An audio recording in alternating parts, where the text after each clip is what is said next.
Gayatri is founder, editor and publisher of the critically acclaimed The Brown Critic, a literary quarterly and an e-zine. Brown Critic, which I think many of you know, and that's how you've been pulled here.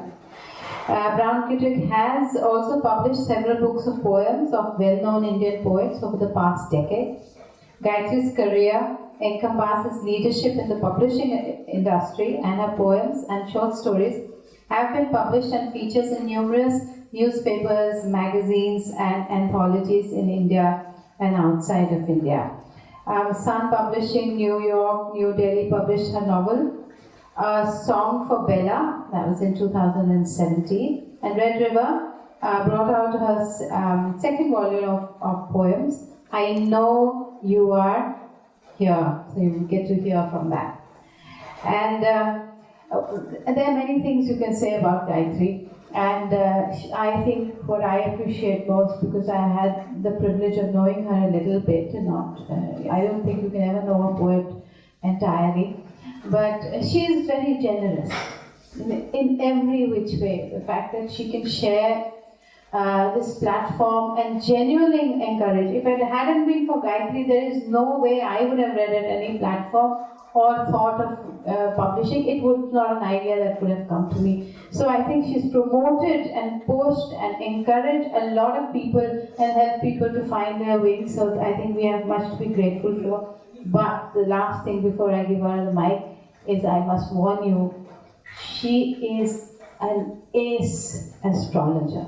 And I am not exaggerating. She is an ace astrologer. You tell her your date of birth, she will know your ancestry and everything. You think you remain hidden, you do not remain hidden from Gayatri. So please do not tell her your date of birth if you have any secrets to hide. So over to you, Gayatri. So I really don't want to read from this new book. I have written some poets and I see they're mostly about trees here. So I'll read a few related to this place, surprisingly. A couple of tree poems, no titles. This is subterranean love. Watch how our roots entangle, reach as far as it takes. I will always be with you, away from the suns and yellow gas lumps, lowered to waters and occasional cool breeze of quickening flights of kingfishers and maneuvering bamboo oars. Don't leave, love, don't leave. A tree remembers the fruits it would surely bear if the sky fails to rain. These are austere days of bleeding beneath the sun, moments before being locked away in unmarked, heavy vehicles. A tree remembers seasons and stories of unrequited love, of sadness and penniless afternoons, holding up other earths and sudden winds of awakening. And there are a couple of poems related directly to Kalarigram and Auroville.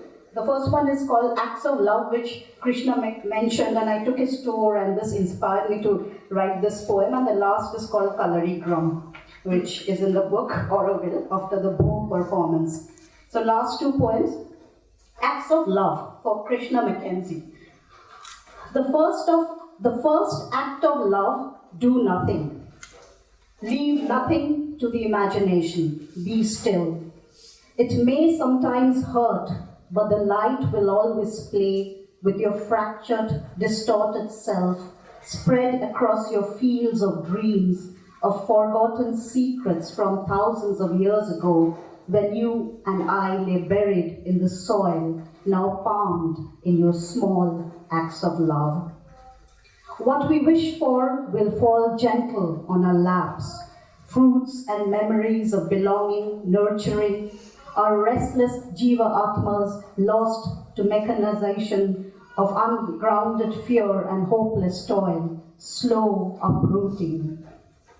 The second act of love, nourish and green our hearts, consume that has already been fed on, for that's the one patterned by some caterpillar's labored crunches, which is the purest. Sing along to the tune of wilderness, leave behind all that you've been taught. There are more ways of belonging than rust battling with what's never there.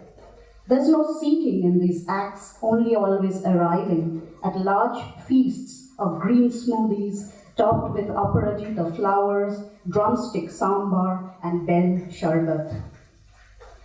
And the last one, as I said, is Kalarigram, which is from my book called I Know You're Here. This is where all souls congregate, stripped of their nakedness, where earth rumbles, ruffles the hem of my denim skirt, painstakingly spraying the air with red earth and dahlia petals. Narrating familiar tales told from million eons ago, every tree is sacred here, every gust of wind, so are desires, lamentations, and prayers. They explode rising skyward, or fall with great resistance to undeath and time, or just thud to the bare ground.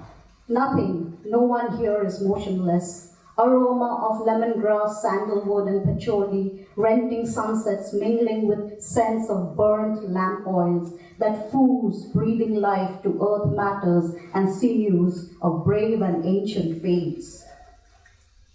All souls, all, the stars, Snowy, the poodle, the petite grey-brown cat, the pair of geese constantly distracted, and hens, men and women who walk bare feet, reclining on swords' edge of their firm beliefs, drumming up, keeping beat to invoke Shiva and Shakti, where all souls and shamans share a simple meal of rice and lentils, organic coffee and Mario biscuits.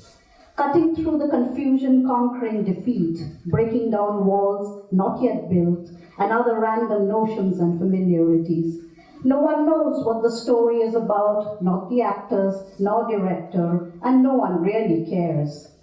Where, when night falls, all souls dance and join in the celebration under shifting constellations and swaying light of diyas. Thank you, Auroville. Thank you. Thank you so much for everything.